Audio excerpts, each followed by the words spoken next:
Il existe un rituel ancien, transmis en silence de génération en génération dans les foyers juifs traditionnels, un secret que très peu osent révéler publiquement. Ce n'est pas de la magie noire, ce n'est pas de la vengeance, mais quelque chose de bien plus profond, quelque chose que les sages ont compris il y a des millénaires. Aujourd'hui, je vais te révéler exactement ce que fait ce rituel du papier brûlé, pourquoi il fonctionne, et surtout, comment l'utiliser correctement. Mais attention, reste jusqu'à la fin, car je vais te donner une mise en garde absolument cruciale que tu ne dois ignorer sous aucun prétexte.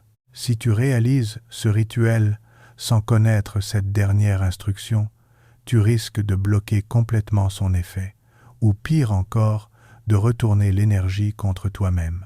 Avant de continuer, je veux que tu fasses quelque chose avec moi maintenant.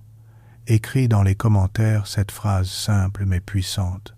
Je me libère de toute énergie négative. Ne sous-estime pas ce geste. Quand tu déclares quelque chose avec intention, tu actives une force spirituelle réelle. Tu n'es pas en train de simplement taper des mots, tu es en train de créer une ouverture énergétique. Les anciens savaient que la parole écrite, même dans l'ère moderne, porte encore le pouvoir de la manifestation. Alors fais-le maintenant. Écris « Je me libère de toute énergie négative » et continuons ensemble.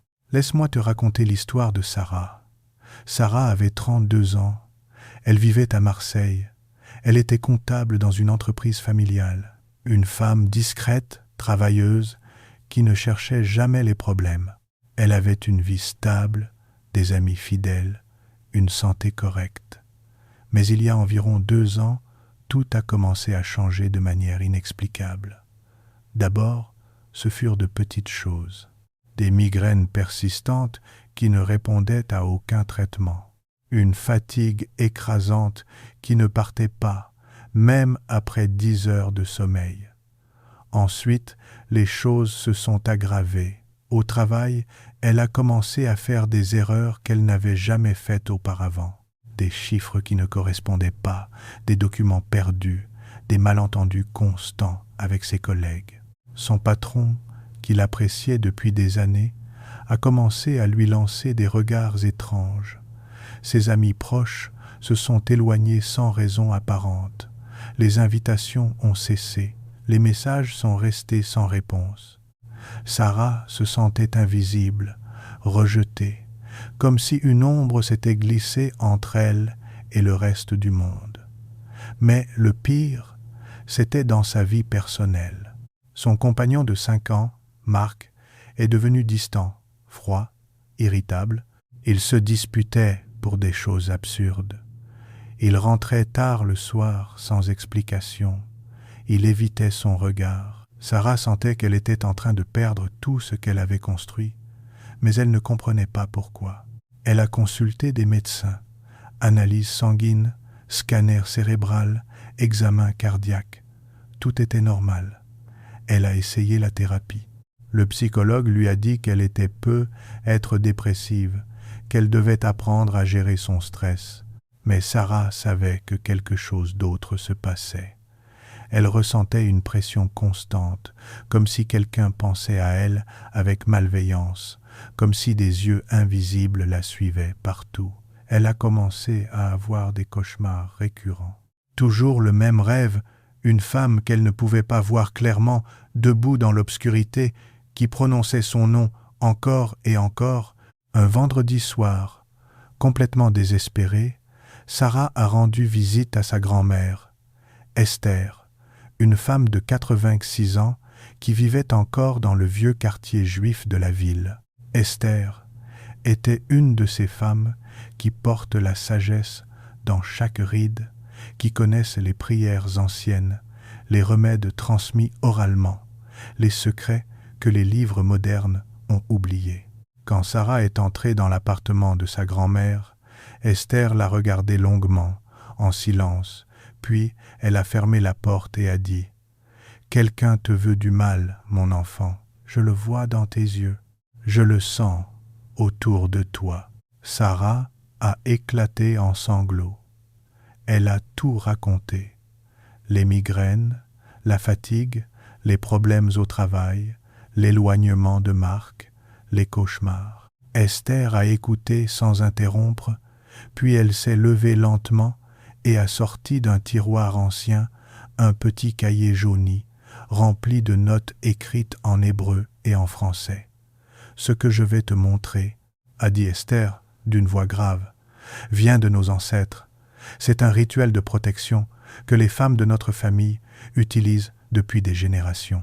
Ce n'est pas pour faire du mal, mais pour renvoyer l'énergie négative à sa source, pour neutraliser ceux qui te veulent du tort, sans même qu'ils le sachent. » Esther a expliqué à Sarah qu'il existait une personne dans sa vie qui nourrissait de la jalousie, de la rancune ou de la haine envers elle. Peut être consciemment, peut être inconsciemment.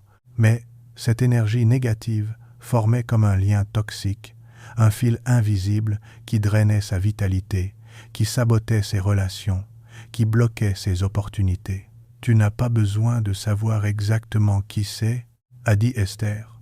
« L'univers le sait, Dieu le sait, et ce rituel va couper ce lien. » Sarah a suivi les instructions de sa grand-mère exactement comme elles lui ont été données.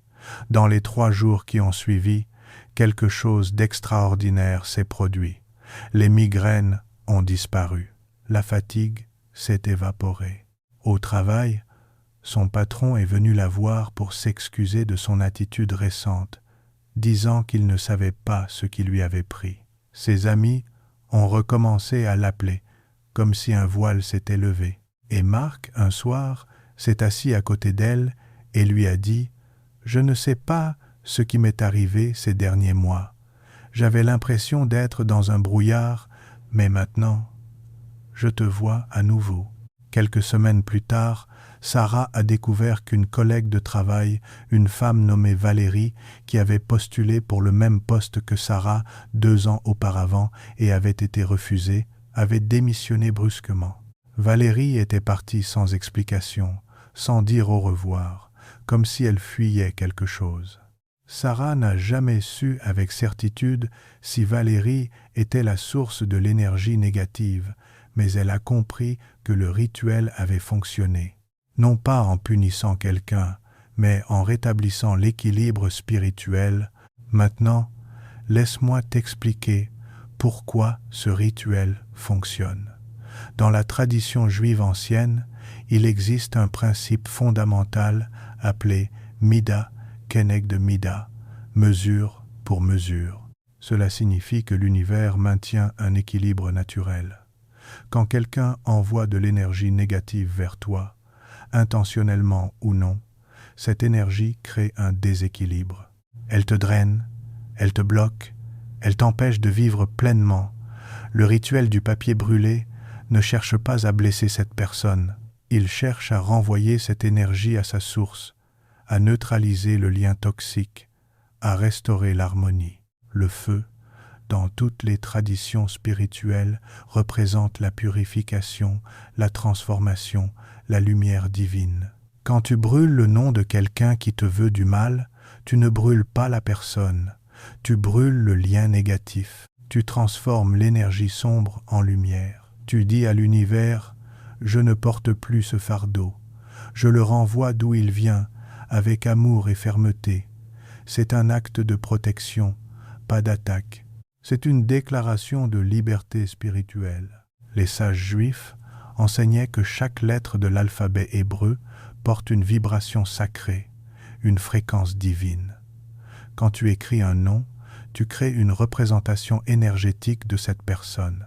Et quand tu brûles ce nom avec l'intention correcte, tu dénoues les fils invisibles qui te relient à elle de manière toxique. Tu ne lui souhaites pas de mal. Tu demandes simplement que son influence négative sur ta vie cesse. Maintenant, je vais te révéler exactement comment réaliser ce rituel. Mais, avant cela, souviens-toi de ce que je t'ai dit au début. Reste jusqu'à la fin, car il y a une mise en garde essentielle que tu dois absolument connaître avant de commencer. Voici les éléments dont tu auras besoin. Ils sont simples, accessibles, mais chacun porte une signification spirituelle profonde. Premièrement, un morceau de papier blanc vierge. Le papier blanc représente la pureté, l'innocence, la neutralité. Tu n'utilises pas de papier recyclé, pas de papier avec des lignes, pas de papier de couleur, seulement du papier blanc et propre. Cela symbolise que tu pars d'un état de clarté, sans jugement préalable, sans contamination émotionnelle. Le blanc absorbe toutes les couleurs, toutes les énergies, et dans ce rituel, il va absorber le nom et l'intention que tu y déposes. Deuxièmement, un stylo à encre noire. L'encre noire, dans la tradition kabbalistique, représente la manifestation du spirituel dans le matériel. Quand tu écris avec de l'encre noire sur du papier blanc, tu crées un contraste, une déclaration claire. Le noir, contrairement à ce que beaucoup pensent, n'est pas toujours négatif. Il représente aussi la profondeur, le mystère divin, l'inconnu sacré. Dans ce contexte, il représente la vérité que tu poses sur le papier sans ambiguïté. Troisièmement, une bougie blanche. La bougie blanche est cruciale, elle doit être neuve, jamais utilisée auparavant. La flamme blanche symbolise la présence divine, la lumière qui dissipe les ténèbres, la purification spirituelle. Dans la tradition juive, on allume des bougies pour marquer les moments sacrés, pour inviter la présence de Dieu dans l'espace. Ici, la bougie sert de pont entre ton intention et le monde spirituel. C'est elle qui va transformer le papier, le nom et l'énergie négative en lumière. Quatrièmement, une petite quantité de sel. Le sel est utilisé depuis des millénaires comme agent de protection spirituelle. Dans le Talmud, le sel représente l'alliance, la purification, la préservation de ce qui est sacré. Tu vas utiliser le sel pour créer un cercle de protection autour de ton rituel, pour t'assurer qu'aucune énergie négative ne reste attachée à toi pendant ou après le processus. Le sel absorbe les vibrations basses et les neutralise. Maintenant, écoute attentivement. Voici exactement comment tu dois procéder. Choisis un moment calme, de préférence le vendredi soir après le coucher du soleil, car dans la tradition juive, c'est le début du Shabbat, un moment où l'énergie spirituelle est particulièrement pure et disponible. Si tu ne peux pas le faire un vendredi, choisis n'importe quel soir où tu te sens calme et centré. Évite les moments de colère intense ou de désespoir émotionnel. L'intention doit être claire, pas chaotique. Trouve un espace dans ta maison où tu ne seras pas dérangé. Cela peut être ta chambre, un coin de ton salon, même ta salle de bain si c'est le seul endroit privé. L'important est que tu te sentes en sécurité et seul. Éteins ton téléphone, ferme la porte, crée un moment sacré pour toi-même. Dispose le sel en formant un petit cercle sur une surface plane et résistante à la chaleur. Une assiette en céramique, une planche en bois épaisse ou même le sol carrelé peuvent fonctionner. Le cercle de sel doit avoir environ 20 à 30 cm de diamètre. Ce cercle représente ta sphère de protection. Tant que tu travailles à l'intérieur de ce cercle énergétique, tu es protégé. Place la bougie blanche au centre du cercle de sel. Allume-la avec une allumette, pas avec un briquet électronique si possible. Les anciens préfèrent le feu naturel, car il porte une vibration plus pure. En allumant la bougie, respire profondément 3 fois. Imagine que chaque inspiration remplit ton corps de lumière blanche protectrice et que chaque expiration libère toute tension, toute peur, toute colère. Prends le papier blanc vierge et le stylo à encre noire. Tiens-les dans tes mains un instant. Ferme les yeux. Connecte-toi à ton intention. Demande-toi qui dans ma vie me draine, qui me bloque, qui me veut du mal, consciemment ou inconsciemment. un nom va émerger. Parfois, c'est évident. Parfois, c'est surprenant. Fais confiance à ton intuition. Ton âme sait qui crée ce déséquilibre. Écris le nom complet de cette personne sur le papier. Prénom et nom de famille si tu les connais. Si tu ne connais pas le nom complet, écris simplement ce que tu connais. Si tu ne connais même pas le nom, mais que tu sais qu'il existe quelqu'un qui te veut du mal, écris « celui qui me veut du mal » ou « celle qui bloque mon chemin ». L'univers comprend l'intention, pas seulement les mots. En écrivant, ne ressens pas de haine, ne souhaite pas de souffrance à cette personne. Écris simplement le nom avec neutralité. Comme un constat, tu poses une vérité sur le papier. Cette personne affecte ma vie négativement et je choisis de me libérer de cette influence. Une fois le nom écrit, plie le papier 3 fois. Le chiffre 3 est sacré dans de nombreuses traditions spirituelles. Il représente la complétude, la Trinité, l'équilibre entre le corps, l'esprit et l'âme. En pliant le papier, tu scelles symboliquement ton intention. Tiens le papier plié au-dessus de la flamme de la bougie. Avant de le laisser prendre feu, prononce ces mots à voix haute ou dans ton esprit, selon ce qui te semble juste. Par cette flamme, je renvoie toute énergie négative à sa source. Je me libère de tout lien toxique. Je restaure l'équilibre dans ma vie. Que la lumière divine protège mon chemin. Amen. Laisse le papier s'enflammer. Regarde-le brûler entièrement. Observe comment le feu transforme le papier en cendre. Pendant que le papier brûle, visualise clairement un fil invisible entre toi et cette personne qui se dissout dans les flammes. Vois ce fil se transformer en fumée et s'élever vers le ciel, purifié, neutralisé. Imagine que tu es entouré d'une lumière dorée protectrice et que rien ne peut traverser cette lumière pour te nuire. Laisse les cendres refroidir complètement dans le cercle de sel. Ne les touche pas tant qu'elles sont chaudes. Une fois refroidies, rassemble les cendres avec précaution. Certains préfèrent les jeter dans l'eau courante, symbolisant le fait que l'énergie négative est emportée loin de toi. D'autres préfèrent les enterrer dans la terre, rendant à la nature ce qui appartient à la nature. Choisis ce qui résonne le plus avec toi. L'important est que tu ne gardes pas les cendres chez toi. Après avoir disposé des cendres, disperse le sel. Tu peux le jeter également dans l'eau courante ou dans la terre. Le sel a absorbé les énergies résiduelles du rituel et il ne doit pas rester dans ta maison. Éteins la bougie. Ne la réutilise pas pour autre chose. Si elle n'est pas complètement consumée, tu peux la garder pour un futur rituel de protection similaire. Mais ne l'utilise jamais pour simplement décorer ou créer une ambiance. Cette bougie a été consacrée à un but spirituel. Lave-toi les mains à l'eau froide.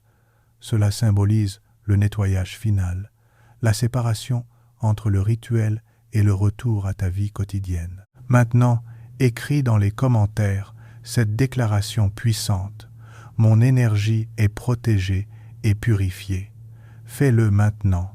Ce n'est pas un simple commentaire, c'est une extension du rituel. Quand tu déclares publiquement, même de manière anonyme sur Internet, que ton énergie est protégée, tu renforces le bouclier spirituel que tu viens de créer. Tu ancres ton intention dans le monde matériel.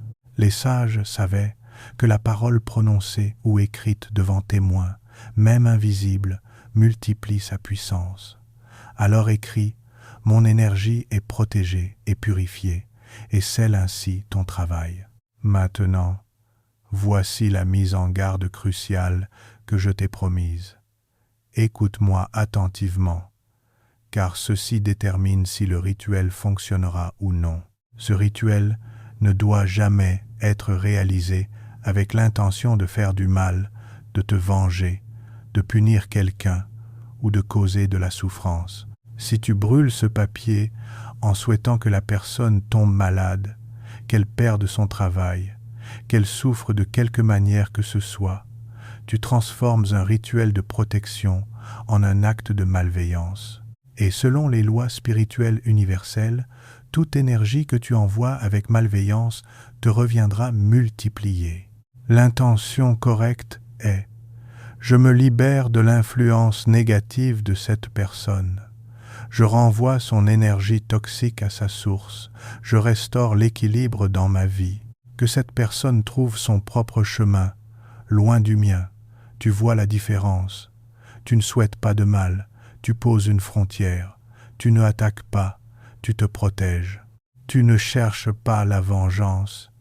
Tu cherches la paix. Si ton cœur est rempli de haine pendant le rituel, si tu ricanes en brûlant le papier, si tu imagines des scénarios de souffrance, le rituel se retournera contre toi. Tu attireras exactement ce que tu souhaites pour l'autre. C'est la loi du retour, la loi du karma, la loi de l'écho spirituel. Ce que tu envoies, tu le reçois. Mais si ton intention est pure, si tu cherches simplement à te libérer, à protéger ta vie, à restaurer ton bien-être, alors le rituel agira avec une précision extraordinaire. La personne qui te voulait du mal ne sera pas blessée, mais son influence sur toi sera neutralisée. Elle pourra même ressentir un changement en elle-même, une prise de conscience, une libération de sa propre négativité. Car souvent, ceux qui nous veulent du mal sont eux-mêmes prisonniers de leurs propres blessures. Il y a une autre dimension à ce rituel que je veux partager avec toi. Après avoir brûlé le papier, il est recommandé de renforcer ta protection spirituelle avec un geste simple mais puissant. Prends un petit bol d'eau et ajoute-y une cuillère à café de sel. Mélange jusqu'à ce que le sel se dissolve. Cette eau salée est utilisée depuis des millénaires dans les traditions juives et méditerranéennes pour purifier les espaces et les personnes.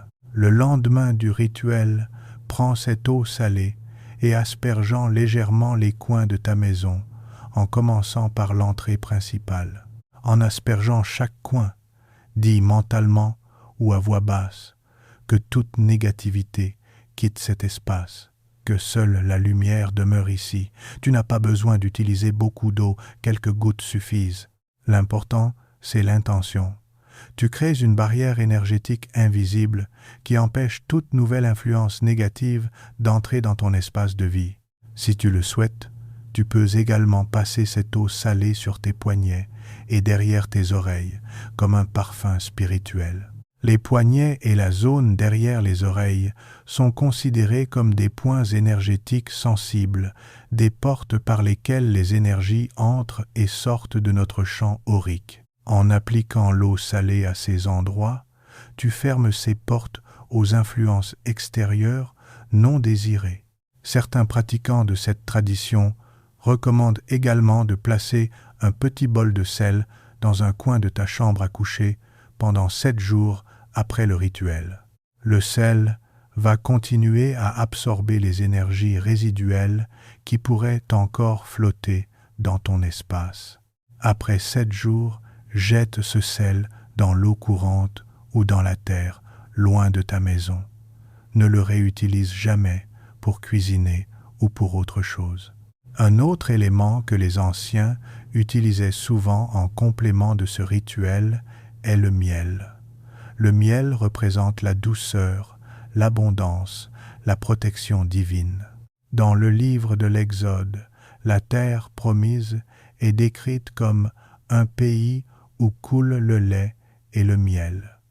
Le miel symbolise donc la bénédiction, la prospérité spirituelle. Voici comment tu peux utiliser le miel après avoir réalisé le rituel du papier brûlé. Prends une petite cuillère de miel pur, de préférence du miel brut, non pasteurisé. Tiens cette cuillère dans ta main droite ou ta main gauche, si tu es gaucher. L'important est d'utiliser ta main dominante, celle avec laquelle tu écris, celle qui porte ton intention créatrice. Ferme les yeux et imagine que ce miel contient toutes les bénédictions que tu souhaites attirer dans ta vie maintenant que tu t'es libéré de l'énergie négative. Imagine la santé, l'amour, l'abondance, la paix, la joie, tout ce que ton cœur désire vraiment. Imprègne ce miel de tes vœux les plus sincères.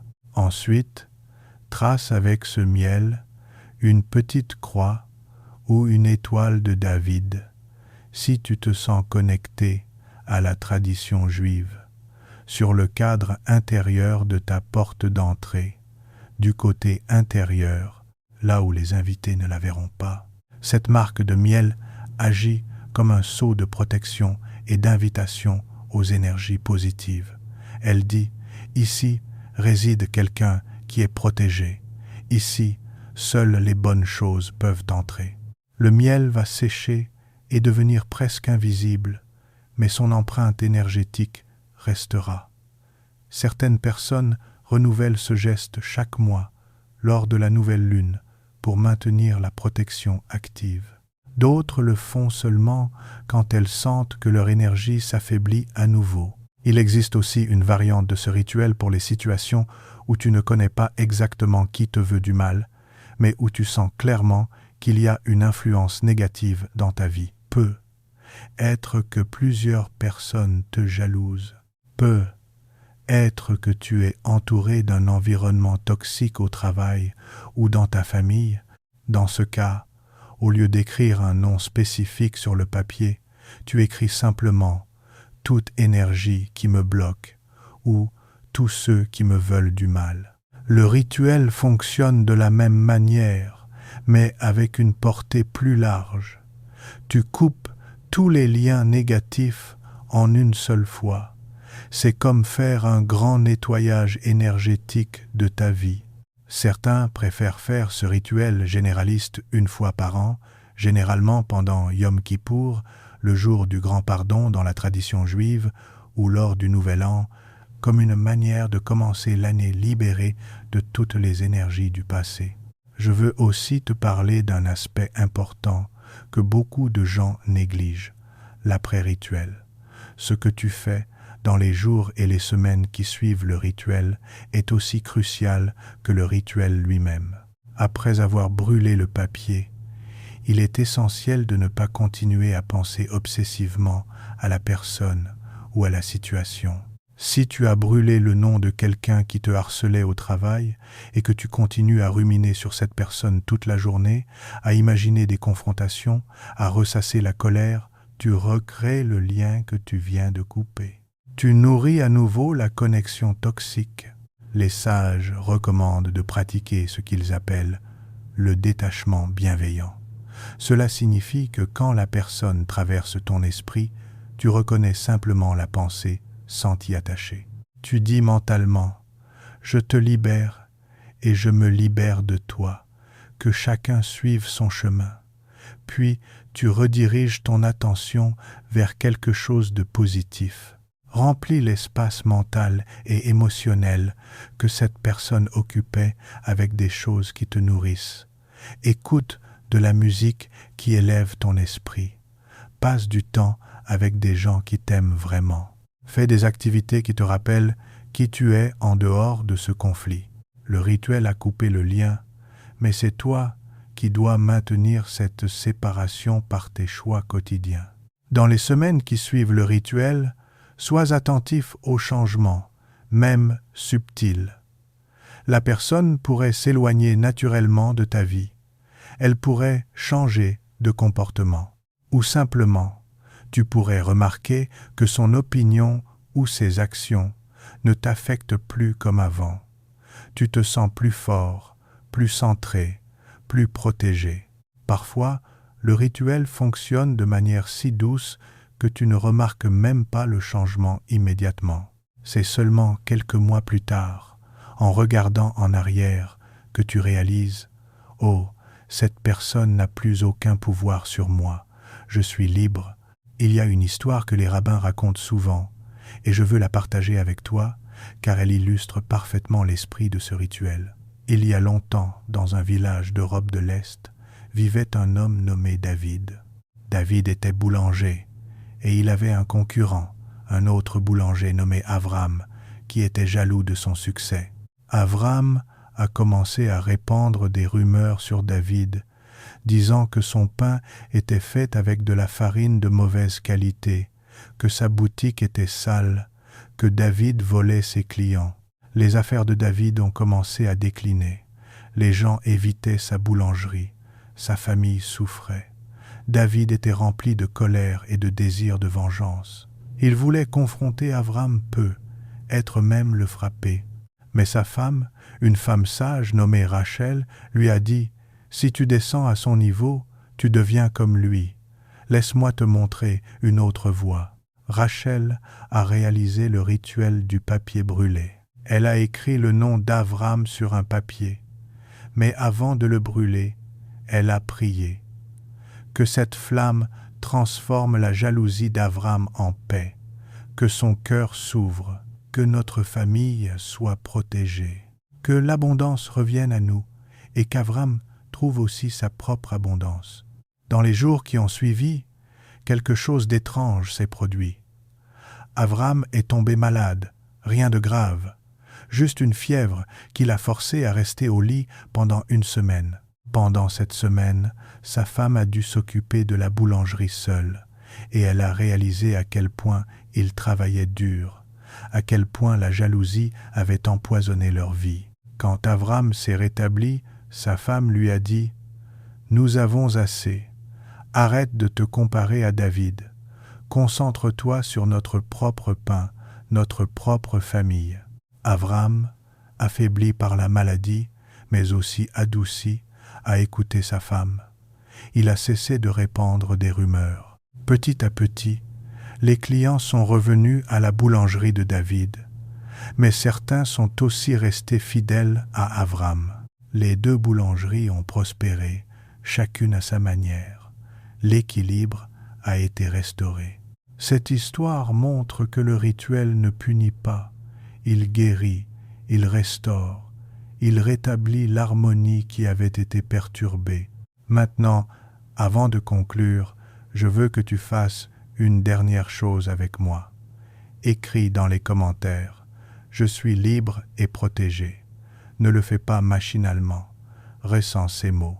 Imagine-toi réellement libre de toute influence négative, protégé par une lumière divine indestructible. Quand tu écris « Je suis libre et protégé », tu n'es pas en train de souhaiter quelque chose qui pourrait arriver un jour. Tu es en train de déclarer une réalité spirituelle qui existe déjà, que tu viens d'activer par ce rituel et que tu scelles maintenant par cette déclaration écrite. Fais-le maintenant, écris « Je suis libre et protégé » dans les commentaires.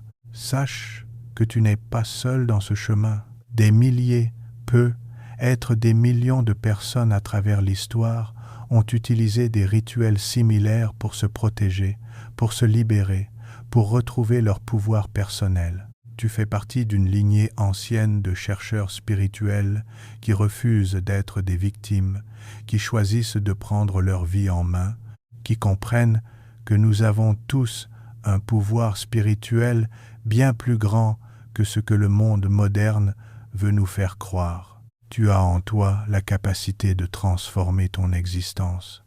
Tu n'as pas besoin d'attendre qu'un sauveur extérieur vienne résoudre tes problèmes. Tu n'as pas besoin d'être à la merci de ceux qui te veulent du mal. Les outils sont là, simples, accessibles, puissants. Un papier, un stylo, une bougie, du sel. C'est tout ce qu'il faut. Mais l'ingrédient le plus important, c'est ton intention pure, ton désir sincère de vivre en paix, ta volonté de rompre avec la négativité. Rappelle-toi toujours ceci. Ce rituel n'est pas un raccourci magique qui va résoudre tous tes problèmes sans que tu aies à faire aucun effort. C'est un outil spirituel qui ouvre des portes, qui débloque des énergies, qui crée des possibilités. Mais ensuite, c'est à toi de marcher à travers ces portes. C'est à toi de saisir les opportunités qui vont se présenter. C'est à toi de maintenir ta vibration élevée, de choisir des pensées positives, d'entourer-toi de personnes qui t'élèvent. Le rituel est le commencement, pas la fin. C'est la première étape d'une transformation plus profonde. Certains le réalisent une seule fois et cela suffit. D'autres le répètent périodiquement, comme un entretien spirituel. Écoute ton intuition. Tu sauras quand tu en as besoin. Et si jamais tu te sens perdu, si tu ne sais pas si tu dois ou non réaliser ce rituel, pose-toi cette question simple. Est-ce que je me sens drainé, bloqué ou attaqué par une énergie extérieure? Si la réponse est oui, alors le rituel est approprié.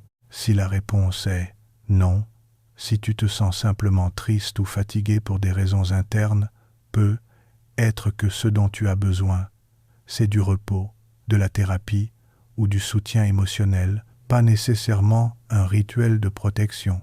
Sois honnête avec toi-même. La spiritualité n'est pas une échappatoire aux responsabilités personnelles. Elle est un complément, une dimension supplémentaire de soin de soi. En terminant, je veux te rappeler que la protection la plus puissante que tu puisses avoir, au-delà de tout rituel, c'est ta connexion à la source divine, quel que soit le nom que tu lui donnes. Dieu, l'univers, l'énergie cosmique, la conscience supérieure. Quand tu vis aligné avec l'amour, la vérité, la compassion, tu crées naturellement un bouclier énergétique que très peu de choses peuvent traverser. Les rituels comme celui du papier brûlé sont des outils, des aides, des catalyseurs. Mais le vrai travail se fait dans ton cœur, dans tes choix quotidiens, dans la manière dont tu traites les autres et dont tu te traites toi-même. Si cette vidéo t'a touché, si tu sens que ce savoir peut t'aider ou aider quelqu'un que tu aimes, partage-la. Abonne-toi à cette chaîne, car nous continuons à explorer ensemble les sagesses anciennes, les rituels de protection, les enseignements spirituels qui ont traversé les siècles et qui sont plus pertinents aujourd'hui que jamais. Et n'oublie pas, écris une dernière fois dans les commentaires. Je suis libre et protégé. Scelle ton intention. Ancre ta décision. Déclare ta libération. Que la lumière divine t'entoure toujours. Que ton chemin soit dégagé de tout obstacle. Que tu marches dans la paix, la santé et l'abondance. Amen.